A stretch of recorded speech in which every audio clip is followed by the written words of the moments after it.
Hello friends, जय श्री राम सभी को। कैसे हैं आप सब, क्या हाल चाल है?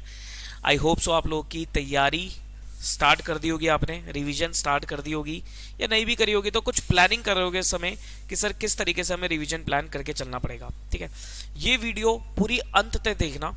इस वीडियो में मैं आपको गाइडेंस देने वाला हूं कि कैसे आप 3 महीने के अंदर अंदर अपना सीए इंटर बोथ ग्रुप्स को रिवाइज कर सकते हो अच्छे से, और you can get rank also. आप इस प्लान को फॉलो करोगे ना, ये रैंकर स्ट्रेटजी भी मैं इसे कह सकता हूं। I can call it as a rankers strategy also, कि अगर आप रैंक की प्लानिंग कर रहे हो तो आपको ये स्ट्रेटजी काफी मदद करेगी। ठीक है, ध्यान से सुनते चले जाना, वीडियो पूरी देखना अंत तक, बीच में स्किप मत करना क्योंकि थोड़ी सी बड़ी रहेगी वीडियो, डिटेल्ड इसमें डिस्कशन करेंगे हम, तो आपको बिल्कुल भी वीडियो को स्किप नहीं करना है। ठीक है जी, देखो जी, CA inter both groups revision plan 3 months, this video specifically for May 24 students. ठीक है जी, कुछ मैंने बेसिक बातें लिखी हैं जो आपको ध्यान रखनी है। सबसे पहला पॉइंट क्या आता है?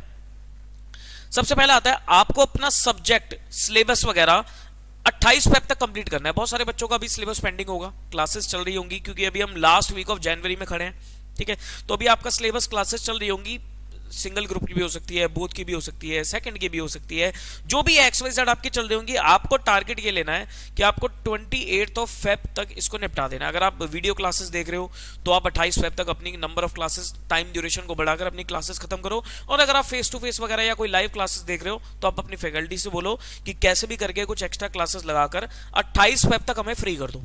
ठीक है, एक 2-3 दिन ऊपर नीचे चल जाएगा, कोई दिक्कत नहीं है, लेकिन आपको 28 फेब तक अपने आप को फ्री कर लेना है। उसके बाद कई बार क्वेश्चन मन में आता है, सर कितने घंटे की स्टडी हमें रिक्वायर्ड है, कितने घंटे पढ़े हम? ठीक है, मेरे हिसाब से लास्ट के 3 महीने में आपको मिनिमम 12 घंटे तो पढ़ना चाहिए।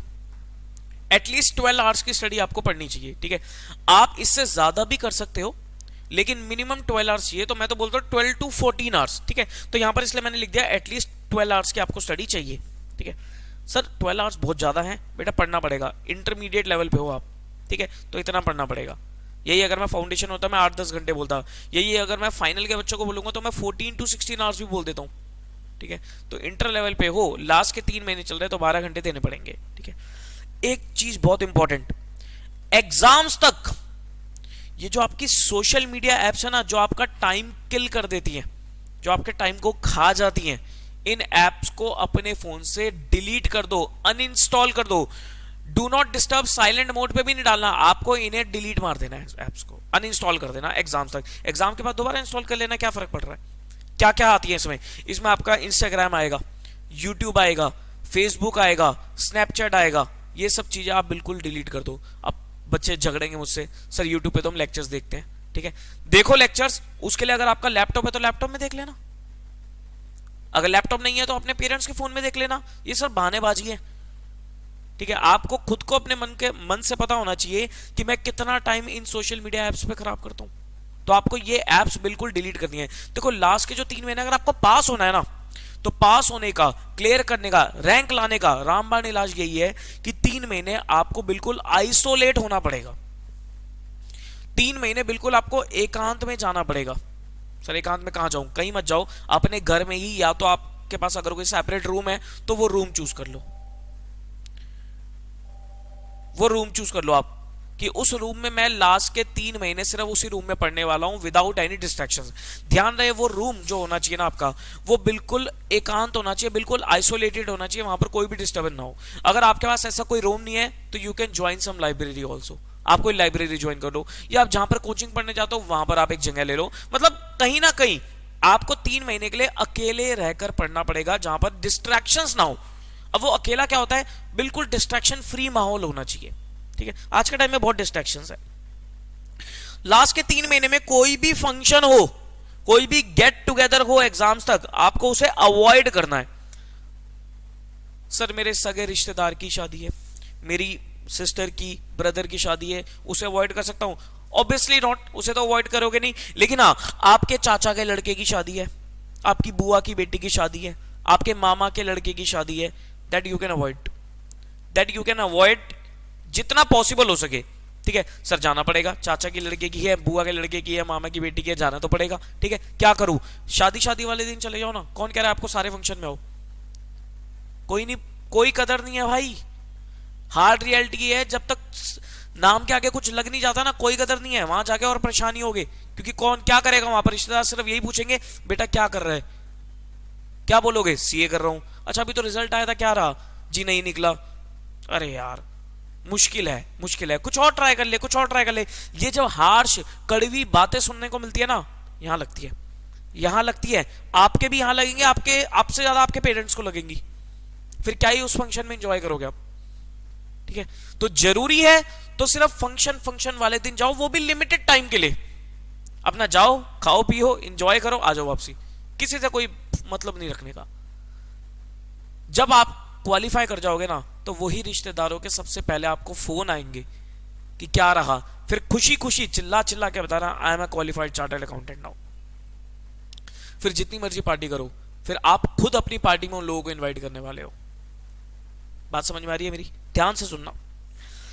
अच्छा, ये जो 12 घंटे की मैं स्टडी आपको बोल रहा हूं, इसको कैसे पढ़ना है आपको? 3-3 घंटे के ना 4 स्लॉट बना लो। अब सर ये स्लॉट्स क्या होने चाहिए, क्या अब इसमें बच्चों को क्वेश्चन आएगा, सर पहली बात तो 3-3 घंटे पढ़ना पड़ेगा, मैं एक बार ही एक सिटिंग 3 घंटे की देनी है? यस, 3 घंटे से कम की मत देना। शुरुआत में आपको लगेगा सर 3 घंटे तो बहुत ज्यादा है, 2-2.5 घंटे भी दोगे तो भी चलेगा, लेकिन धीरे धीरे करके इसे 3 घंटे में कन्वर्ट कर लेगा। बहुत से बच्चे सोचते हैं सर मैं तो 1-1.5 घंटा पढ़ूंगा, फिर गैप लूंगा, फिर 1-1.5 घंटा पढ़ूंगा। 1-1.5 घंटे में कुछ पढ़ाई नहीं होती। इंटर लेवल की स्टडी कर रहे हो तो कम से कम आपको 3 घंटे का एक स्लॉट देना पड़ेगा। 3 घंटे पढ़ो, उसके बाद आधे घंटे का ब्रेक दे दो, फिर 3 घंटे की एक स्टडी निकालो, फिर आधे घंटे का ब्रेक दे दो, फिर 3 घंटे की एक स्टडी निकालो। ऐसे कर करके आपको 4 स्लॉट बनाने हैं। अगर तो आप, अब बच्चे क्वेश्चन आता है सर मॉर्निंग पढ़ूं या नाइट पढ़ूं, मॉर्निंग स्टडी और नाइट स्टडी, मॉर्निंग और नाइट। ठीक है, देखो मैं हमेशा प्रेफर करता हूं मॉर्निंग। मेरा एक तरफ मॉर्निंग स्टडी को थोड़ा ज्यादा फोकस रहता है, क्योंकि मैं खुद मॉर्निंग पढ़ता था और मुझे लगता है कि मॉर्निंग में ज्यादा इफेक्टिवनेस है, कम डिस्ट्रैक्शंस है, नाइट में ज्यादा है। ठीक है, मॉर्निंग अगर आप पढ़ रहे हो तो आप कोशिश करो कि आप 4 बजे उठो, 4 बजे उठ के अपना 4:30 AM तक पढ़ने बैठ जाओ। 4:30 बजे से आप 3 घंटे का एक स्लॉट निकालो 7:30 बजे तक, फिर आधे घंटे का अपना ब्रेकफास्ट लो, फिर 8:30 से 11:30 का एक और स्लॉट निकालो। तो 4:30 बजे उठ के 11:30 तक आप 6 घंटे पढ़ाई कर चुके हो। जहां पूरी दुनिया सो के उठती है ना, उस टाइम पे आप 6 घंटे की पढ़ाई कर चुके हो। समझ रहे हो मेरी बात? और अगर आप नाइट स्टडी प्रेफर करते हो तो नाइट में आप कोशिश करो कि लास्ट स्लॉट आपका जो जाना चाहिए ना, वो लगभग 3 या 4 बजे तक का जाना चाहिए। मतलब लास्ट स्लॉट जो आप पढ़ोगे ना, वो आपको ऐसा रखना है कि लास्ट के 6 घंटे जो है ना रात को, मतलब नाइट स्लॉट अगर आप पढ़ रहे हो तो आप सुबह 4 बजे तक का आप लास्ट 6 घंटे निकाल के चलना। 6 घंटे कैसे निकलेंगे? आप रात को 10 बजे पढ़ने बैठो, ठीक है, 10 बजे से लेकर आप सुबह के 4 बजे तक पढ़ो। अगर आप नाइट स्टडी प्रेफर करते हो तो 10 से 4 तक कितने घंटे हो गए आपके पास? 6 घंटे हो गए ना। तो वो 6 घंटे का स्लॉट, बीच में आप 15-20 मिनट का ब्रेक ले लेना। तो ऐसे करके आप 6 घंटे का स्लॉट निकालो। ठीक है, गलती क्या करते हैं बच्चे? गलती ये करते हैं कि अगर मॉर्निंग स्लॉट होगा ना, तो वो मॉर्निंग स्लॉट उनका शुरू हो रहा है सुबह 7 बजे। ठीक है, वो मॉर्निंग स्लॉट नहीं है, उसमें आपने जो इफेक्टिव टाइम था सुबह अर्ली मॉर्निंग 4 बजे उठने का, वो तो खत्म ही कर दिया। और नाइट स्लॉट में अगर बच्चा पढ़ रहा है तो वो पढ़ रहा है 1 बजे तक, 2 बजे तक नहीं, 4 बजे तक लेकर जाओ आप, क्योंकि वही तो असली टाइम है आपका, और जिसको आप क्या करते हो? वेस्ट कर देते हो। ठीक है, पर्सनली दोबारा बोल रहा हूं, पर्सनली मेरा प्रेफर रहेगा मॉर्निंग का। अभी तक अगर आप नाइट पढ़ रहे थे तो कोई दिक्कत नहीं है, एक बार ट्राई करो मॉर्निंग करने की। अगर पॉसिबल है, पढ़ पा रहे हो तो ठीक है, नहीं तो नाइट पे ही आप अपना कर सकते हो, कोई दिक्कत नहीं है। अगेन नेक्स्ट बड़ा ही इंपॉर्टेंट पॉइंट कि अपना मटेरियल अपने पास बिल्कुल रेडी रखो। सब मटेरियल क्या रेफर करूं? देखो आईसीआई का स्टडी मटेरियल जरूर रेफर करना। मई 24 के अटेम्प्ट के लिए आईसीआई का, क्योंकि देखो न्यू कोर्स का पहला अटेम्प्ट है, तो आईसीआई का स्टडी मटेरियल बहुत इंपॉर्टेंट होगा।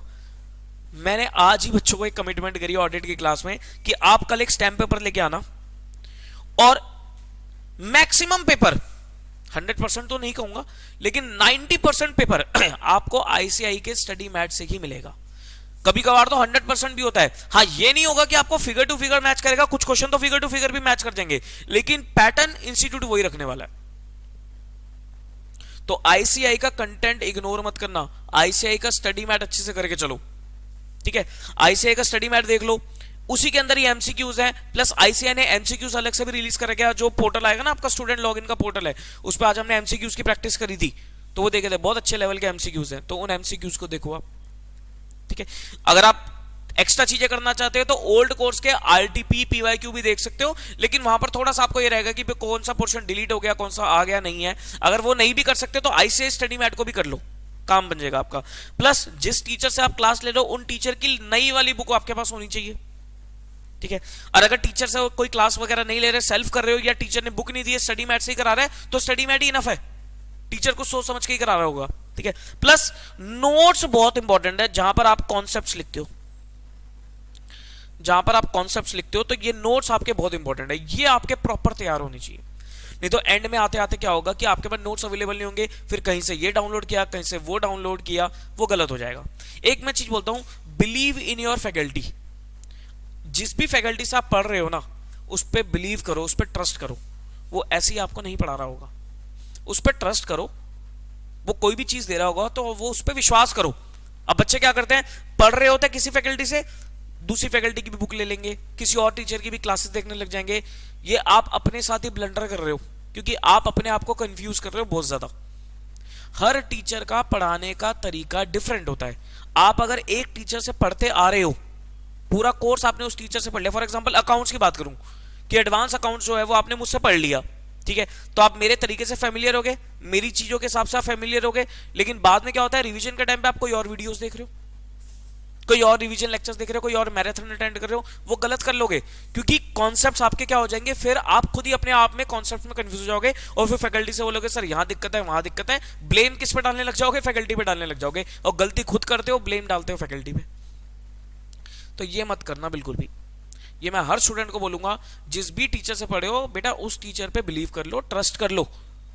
वो ऐसे ही नहीं करा रहा होगा आपको, तो उनकी चीजों के ऊपर आंख बंद करके रिलाय कर लो, आपका बेड़ा पार हो जाएगा, ठीक है जी। तो ये सब चीजें आपके पास होनी चाहिए। अच्छा, टेस्ट, टेस्ट बहुत इंपॉर्टेंट है। आपको लास्ट 3 महीने के अंदर अंदर आपको 2 फुल कोर्स मॉक टेस्ट देने हैं पर सब्जेक्ट।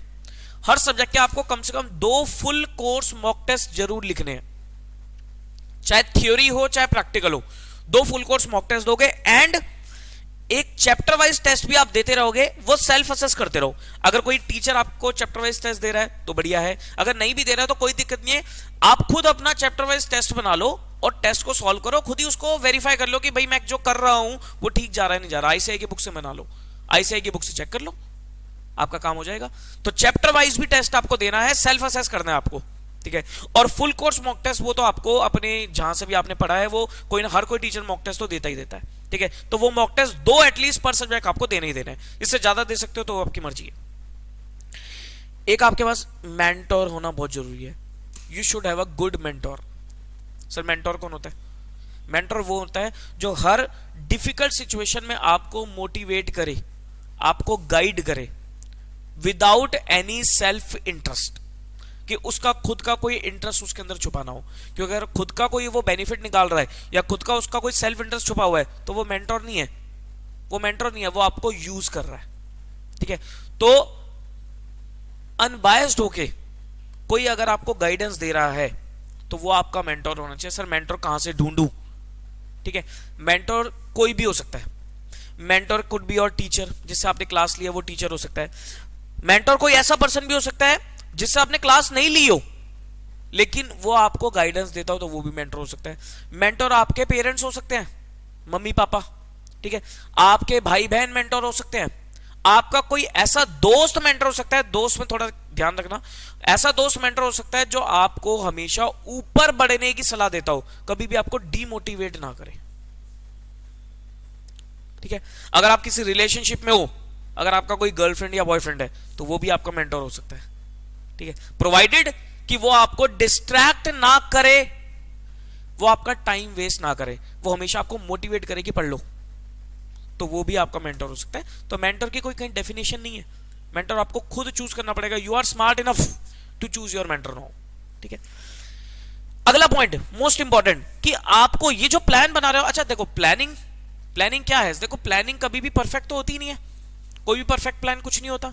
तो आपको जो ये प्लान मैं दे रहा हूं ना, इसको आपको once in a week review करना चाहिए। पहली बात तो जो मैं प्लान दे रहा हूं तो आपको ये देखना है कि क्या ये आपके लिए अप्रोप्रिएट है भी या नहीं, ठीक है। वैसे तो इसको फॉलो करोगे तो बेटर ही रहेगा, लेकिन आपको हर किसी को अपनी सिचुएशन पता होती है। तो आप अपनी सिचुएशन के हिसाब से यहां से थोड़ा यूज करके, यहां से थोड़ी गाइडेंस लेकर अपना प्लान अकॉर्डिंगली बनाओ, ठीक है। और अपने प्लान को हफ्ते में एक बार रिव्यू जरूर करो कि जो मैंने प्लान बनाया था क्या मैं उसे फॉलो कर रहा हूं, नहीं कर रहा। तो you should review your plan once in a week, और जहां आपको लगे मॉडिफिकेशन की जरूरत है वहां पर उसे मॉडिफाई करते हुए चलो। तो प्लानिंग को रिव्यू करना पड़ेगा, क्योंकि प्लानिंग एक कॉन्टिन्यूअस प्रोसेस है, चलता चला जाता है। हमें टाइम टू टाइम उसे रिव्यू करना पड़ता है, उसे चेंज भी करना पड़ता है, ठीक है। ठीक है जी, चलो। तो ये कुछ बेसिक बातें हैं आपको प्लानिंग पे जाने से पहले, ठीक है।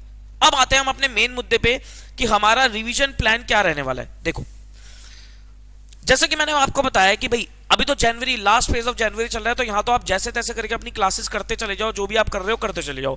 1 फेब से, 1 फरवरी से अगर आपकी क्लासेस चल रही हैं तो आप क्या करो सर, 6 घंटा तो क्लासेस के लिए दे दो। 6 घंटे से ऊपर की एक दिन में क्लास मत लेना। हम क्या करते हैं, एंड में आके ना 10-10, 12-12 घंटे से क्लास ही देखते रहते हैं, उससे कुछ नहीं होगा। अब 8, 10, 12 घंटे, आप 15 घंटे क्लास देख लो, बेनिफिट कुछ है? दिमाग में कुछ जा रहा है? कुछ नहीं जा रहा। फॉर्मेलिटी के लिए तो क्लास पूरी कर रहे हो। अरे आप क्लास थोड़ी लेट पूरी कर दो, कोई दिक्कत नहीं है, लेकिन जो करो उसे ढंग से तो करो। तो एक दिन में 6 घंटे से ऊपर की क्लास आपको नहीं देखनी है। 6 घंटे में जितना हो जाए ठीक है, थोड़ा लेट हो जाएगा कोई मुझे प्रॉब्लम नहीं है, ठीक है, लेकिन 6 घंटे से ऊपर की क्लास मैं नहीं देखूंगा या देखूंगी, ठीक है। तो 6 घंटे की मैक्सिमम क्लास कोशिश करना। इसमें आपको जो थोड़ा रिवीजन वगैरह करना हो या होमवर्क वगैरह करना हो, उसका टाइम यहीं पर ही निकाल के चलना, ठीक है। अगर देखो रिवीजन का टाइम आपको यहां नहीं मिल रहा, तो आपको देखो 12 को फिर 14 आवर्स बनाना पड़ेगा, 2 घंटे आपको और इसमें ऐड ऑन करने पड़ेंगे, तो फिर आपको थोड़ा सा टाइम बढ़ाना पड़ेगा। ऑब्वियसली जब आपके ऊपर प्रेशर होगा तो आप अपना टाइम पीरियड भी तो बढ़ाओगे ना पढ़ने का। अब मैंने कोई पत्थर की लकीर तो लिख के दे दी कि 12 घंटे ही पढ़ना है, 14 आवर्स भी जा सकता है आपका। किसी दिन आपको ज्यादा काम है तो ज्यादा भी जा सकता है, ठीक है। तो 6 घंटे की क्लासेस नीड है तो 2 घंटे इसमें ऐड ऑन कर देना फॉर योर होमवर्क वगैरह, और 6 घंटे की सेल्फ स्टडी शुरू करनी है आपको। यहां पर रिवीजन करनी है। रिवीजन कैसे करनी है? आपको एक बारी में एक सब्जेक्ट उठाने। देखो जो आपकी क्लासेस चल रही है चलते जाने दो, उसको चलते जाने दो, चाहे ग्रुप 1 चल रहा है, चाहे ग्रुप 2 चल रहा है, जो भी चल रहा है उसको चलते जाने दो, उससे कोई दिक्कत नहीं है। और एक सब्जेक्ट आप यहां पर क्या करो, अपना सेल्फ के लिए उठा लो। मैं एक ही सब्जेक्ट डाल रहा हूं, एक बारी में एक ही सब्जेक्ट डाल रहा हूं। क्यों डाल रहा हूं? क्योंकि क्लासेस में भी आप जो कुछ ना कुछ तो पढ़ ही रहे होंगे, ठीक है। तो एक सब्जेक्ट आपको स्टार्ट करना है 1 फेब से। 1 फेब से लेकर 6 फेब तक आपको क्या उठा लेना है सर? लॉ उठा रहा है। सबसे पहले लॉ निपटाओ। मैंने ना सब्जेक्ट उस सीक्वेंस में डाले हैं जिसमें चेंजेस कम है। जैसे अकाउंट्स में बहुत चेंजेस है, तो अकाउंट्स के बहुत सारे बच्चे क्लासेस देख रहे होंगे। अगर आप मेरे से अटेंड करोगे तो मैं तो 10 फेब से वैसे ही आपको कराने वाला हूं स्टार्ट, ठीक है। तो वो आपका जो अकाउंट्स है वो मार्च तक जाएगा, ठीक है। तो मैंने उसको सबसे एंड में रख दिया इस बार, ठीक है। तो आप जिसमें चेंजेस कम है ना उसको निपटाते चले जाओ। जैसे लॉ है, सबसे पहले लॉ खत्म कर दो, क्योंकि लॉ में कुछ खास चेंजेस नहीं है, ठीक है। तो लॉ खत्म करो, this is your first revision plan. तो लॉ खत्म करो। अच्छा ध्यान रहे, जो भी सब्जेक्ट करोगे ना 1 से लेकर 6 तक, कितने दिन आपके? 1, 2, 3, 4, 5, 6 दिन है। तो 6 दिन में एक सब्जेक्ट आपको रिवाइज करना है with chapter wise test. Most important, हर चैप्टर का आपको टेस्ट जरूर देना है। सर टेस्ट कहां पर दूं? अपने आप को खुद ही एक टेस्ट बनाकर दे दो, ठीक है। जैसे आपने कोई भी लॉ में चैप्टर पढ़ा XYZ, ठीक है। कौन कौन से चैप्टर है लॉ में? जैसे कंपनी लॉ में आपका कोई शेयर्स एंड डिबेंचर्स का चैप्टर है, शेयर कैपिटल एंड डिबेंचर्स का, तो एक अपने आप में एक चैप्टर है, ठीक है। उसको करोगे आप, ठीक है। उसको करते ही आपको क्या करना है, उसका एक छोटा सा 20 नंबर का टेस्ट बना लो, ठीक है। कोई भी PYQ उठा के क्वेश्चन सॉल्व करो, ठीक है। एक इकट्ठे कर लो 4-5 क्वेश्चन और टाइमर लगाओ। देखो थोड़ा सा ना अच्छे तरीके से पढ़ो, एक टाइमर लगाओ कि 20 नंबर का टेस्ट है तो मुझे कम से कम नहीं तो 20 नंबर को 30-40 मिनट्स में निपटा देना है, ठीक है। 30-40 मिनट का टाइम दो, ठीक है, 40-45 मिनट्स तक का, और उसको टाइमर लगा के अपना टेस्ट सॉल्व करना शुरू कर दो। थोड़ा बड़ा चैप्टर है तो आप थोड़ा 30 नंबर तक का बना लो टेस्ट, ठीक है। इसमें आपको कहीं भी कोई टीचर की रिक्वायरमेंट नहीं है, आपको खुद ही असेस करना है। टेस्ट करा, अपने आंसर्स को मैच किया स्टडी मैट से, और देखो कि कहां आपकी कमी है। ऐसे आपको चैप्टर वाइज अपना क्या करना है, पढ़ना है। तो पहले आपने 1 से 6 तक लॉ को दिया, ठीक है। फिर 7 तारीख से लेकर 12 तारीख तक टैक्स उठाओ, ठीक है। टैक्स उठाओ, सेम वही स्ट्रेटजी, चैप्टर वाइज टेस्ट। फिर 13 तारीख से लेकर 18 तारीख तक कॉस्टिंग उठाओ। फिर 19 से लेकर 24 तारीख तक एफएमएसएम उठाओ। अच्छा, मैंने एफएमएसएम, ऑडिट, ये और अकाउंट्स, ये तीनों इसलिए डाले क्योंकि ये बच्चों के चल रहे हैं क्लासेस, इनको खत्म करने में आपको टाइम लगेगा, इसलिए इसको बाद में कर लेना। लॉ टैक्स कोई खास चेंजेस नहीं है, कॉस्टिंग कोई खास चेंजेस नहीं है, तो जो आप पढ़ चुके हो तो इसमें आप आराम से इसको कर सकते हो, कोई दिक्कत नहीं है। ठीक है, 25 से लेकर 1 अप्रैल तक, यहां से देखो अप्रैल शुरू हो गया, आपका ऑडिट चलेगा, और 2 अप्रैल से 7 अप्रैल तक आपका अकाउंट्स चलेगा, चैप्टर वाइज टेस्ट के साथ। ये आपकी सेल्फ रिवीजन है, apart from classes, apart from कोई आप वीडियो लेक्चर्स देख रहे हो, कोई रिवीजन ले रहे हो, उसके अलावा है ये। ठीक है ना, तो यहां पर आपका, हाँ सॉरी, मार्च शुरू हो गया। ठीक है, तो ये आपका सेल्फ टाइम दे रहा हूं मैं आपको, क्योंकि तो सेल्फ स्टडी बहुत जरूरी है। आप जितनी मर्जी क्लासेस देख लो, जितनी मर्जी वीडियोस देख लो, जितनी मर्जी रिवीजन लेक्चर अटेंड कर लो, जितनी मर्जी मैराथन देख लो, जब तक आप खुद पेन पेपर उठा के सेल्फ स्टडी नहीं करोगे, टेस्ट नहीं लिखोगे, तब तक पास नहीं होगे। लिख के ले लो मुझसे, जब तक सेल्फ स्टडी नहीं करोगे एकांत में बैठ के, तब तक पास नहीं हो सकते। समझ रहे हो मेरी बात? ओके, अब मार्च शुरू हो गया आपका जी, पहली रिवीजन हमारी खत्म होगी। और देखो इफेक्टिव रिवीजन है, ये आपको लग रहा होगा कि सर इफेक्टिव रिवीजन है, 6-6 दिन मैंने एक सब्जेक्ट को दिए हैं, 6-6 घंटे दिए हैं। जब आपकी क्लासेस खत्म हो जाएगी तो ये 6 घंटे की बजाय आपका टाइम भी तो बढ़ेगा ना। जहां आपकी कोई क्लास खत्म हुई तो 6 की जगह वो 8 घंटे भी पहुंचेगा, 10 भी पहुंचेगा, depending on time to time. ठीक है, तो वो आप थोड़ा बहुत मैनेज करना, वही मैं कह रहा हूं ना, देखो आपको थोड़ा थोड़ा टाइम पीरियड को रिव्यू करते रहना पड़ेगा। अब मार्च शुरू हो गया, अब मार्च में देखो मोस्टली 8 मार्च पे पहुंच गया मैं यहां पर, 8 मार्च। ठीक है, तो यहां तक आपका सेकंड रिवीजन प्लान शुरू होगा यहां से, और यहां तक मेरे हिसाब से मोस्टली बच्चों की क्लासेस वगैरह ऑलमोस्ट खत्म हो गई होंगी। ठीक है, एक आध कोई सब्जेक्ट चल रहा होगा, जैसे मेरा अकाउंट्स है, तो जो एडवांस अकाउंट्स मेरा 10th फेब से अटेंड करेगा उसकी चल रही होंगी क्लासेस। ठीक है, तो वो चल रही होंगी, तो वो तो साथ साथ चलते रहना, क्योंकि वो रिवीजन ही तो है एक तरीके से, उसको चलाते रहना साथ साथ। ठीक है, उसके बाद अब आपको ना मैं 10-10 दिन दे रहा हूं, और 10 दिन में 2 सब्जेक्ट दे रहा हूं मैं आपको। ठीक है, जैसे 8 मार्च से लेकर 17 मार्च तक आपने 2 सब्जेक्ट उठाने हैं, कौन कौन से? कॉस्टिंग का और टैक्स का, और एक फुल कोर्स का मॉक टेस्ट देना है दोनों सब्जेक्ट का। 8 से लेकर 17 मार्च तक 10 दिन का टाइम पीरियड है, आपको कॉस्टिंग करनी है और टैक्स करना है। ठीक है, कैसे करना है खुद डिसाइड करो, किस सब्जेक्ट को कितने घंटे देना है खुद डिसाइड करो, क्योंकि देखो फर्स्ट रिवीजन में आप एक प्लानिंग कर चुके होंगे। अच्छा, ये वीडियोस के बाद ना मैं आपको इस बार क्या करूंगा, एक आपको ना सब्जेक्ट वाइज रिवीजन प्लान भी दूंगा कि आप हर सब्जेक्ट को कैसे कैसे रिवाइज कर सकते हो। ठीक है, तो ये मैं प्लानिंग कर रहा हूं, हर सब्जेक्ट का आपको एक बना के दूंगा रिवीजन प्लान। ठीक है, तो 8 से लेकर 17 मार्च तक आप लोग कॉस्टिंग और टैक्स उठाओगे, और ध्यान रहे पूरा पूरा सिलेबस और अच्छे से डीपली रिवाइज करोगे, मॉक टेस्ट दोगे फुल कोर्स, दोनों सब्जेक्ट का एक एक। ठीक है, फिर उसके बाद 18 से लेकर 27 मार्च तक आप लोग अकाउंट्स उठाओगे, कॉम्बिनेशन बना दिया मैंने एक थ्योरी प्रैक्टिकल का। ठीक है, अकाउंट्स के साथ साथ लॉ उठाओगे और उसका मॉक टेस्ट लिखोगे, दोनों का एक एक। फिर उसके बाद 28 मार्च से लेकर 6 अप्रैल तक आप एफएमएसएम और ऑडिट उठाओगे और उसका मॉक टेस्ट लिखोगे। तो देखो 6 अप्रैल तक, अब देखो you will be highly motivated now, आप बहुत कॉन्फिडेंट रहोगे अगर आप इस तरीके से करते आ रहे हो। 6 अप्रैल तक आपने क्या क्या कर लिया, आपने सिलेबस को 2 बार रिवाइज कर लिया, चैप्टर वाइज टेस्ट दे दिए, फुल कोर्स मॉक टेस्ट भी दे दिया, और 6 अप्रैल तक ही। नहीं तो बच्चे क्या करते हैं, आधे से ज्यादा बच्चे 6 अप्रैल पे तो रिवीजन पहली स्टार्ट करते हैं, या चलो पहली भी नहीं तो दूसरी स्टार्ट करते हैं, पहली तो इफेक्टिवली उनकी हुई नहीं होती है तो दूसरी रिवीजन पे आते हैं, और मॉक टेस्ट तो बहुत दूर की बात है सर, रिवीजन ही पूरी नहीं हो पाती। ठीक है, अब इस तरीके से करोगे फिर तो आप भूल जाओ ना, फिर थोड़ी ना इंटरमीडिएट क्लियर होगा आपका। इंटरमीडिएट लेवल में हमेशा बोलता हूं कि आपका सीए जर्नी में सबसे ज्यादा डिफिकल्ट लेवल है, फाइनल से भी ज्यादा डिफिकल्ट लेवल इंटरमीडिएट है, क्योंकि यहां पर आप लोग मैनेजमेंट करना सीखते हो। फाइनल तक आते आते, क्योंकि आप फाइनल तक आते आते ना आप अपने आप में मैच्योर हो जाओगे, क्योंकि आप इंटर निकाल चुके होंगे, आर्टिकलशिप भी कर रहे होंगे, तो ऑफिस भी जाते होंगे, तो आप अपने आप मैनेजमेंट स्किल सीख जाते हो, अपने टाइम मैनेज करना, पढ़ाई को मैनेज करना, हैवी बर्डन को मैनेज करना आप सीख जाते हो, एक्सपीरियंस हो जाते हो।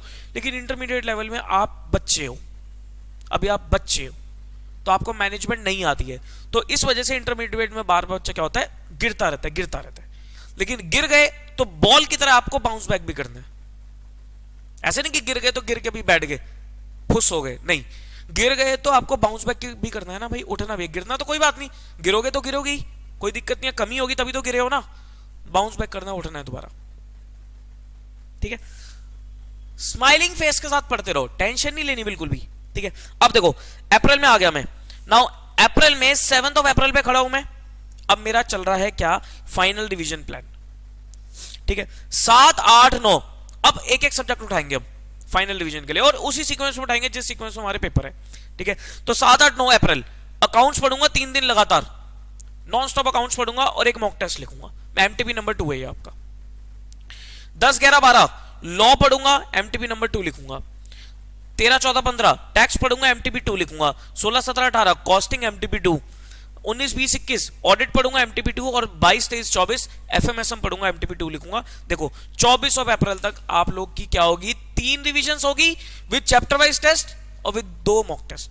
एवरीथिंग इज पॉसिबल ना, क्यों घबराते हो। ठीक है, अभी भी आपके पास कितना टाइम है, देखो रिजर्व डेज छोड़ दिए मैंने आपके पास क्या, 25, 26, 27, 28। क्यों रिजर्व डेज छोड़ दिए भाई, अनफॉर्चुनेट सिचुएशंस तो कभी भी आ सकती है।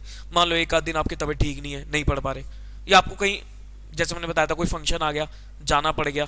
ठीक है, या आप जो टाइमलाइन आपने लिखी थी उस टाइमलाइन में पूरा नहीं कर पा रहे। ठीक है, तो मैंने 4 दिन रिजर्व के छोड़ दिए।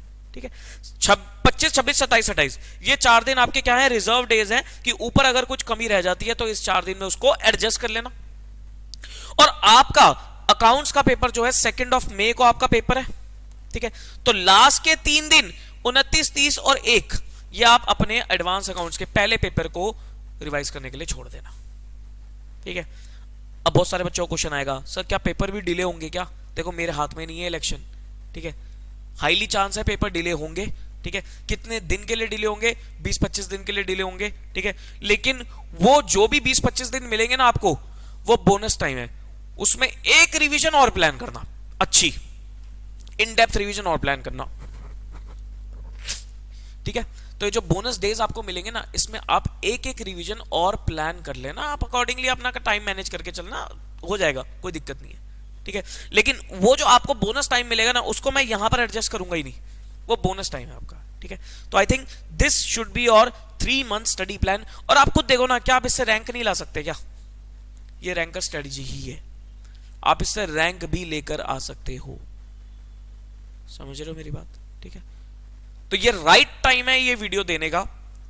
अब आपके पास आप अपनी प्लानिंग वगैरह करके चलो, क्लासेस वगैरह निपटाओ, मटेरियल इकट्ठा करो और थोड़ा सा फोकस हो जाओ। अब आप फोकस हो जाओ, अर्जुन की तरह काम करना पड़ेगा। अर्जुन का फोकस क्या था, अर्जुन का फोकस था उस आंख पे निशाना। आपका फोकस क्या है, मई 24 कि टारगेट है मई 24 एग्जाम क्लियर करना ही करना है।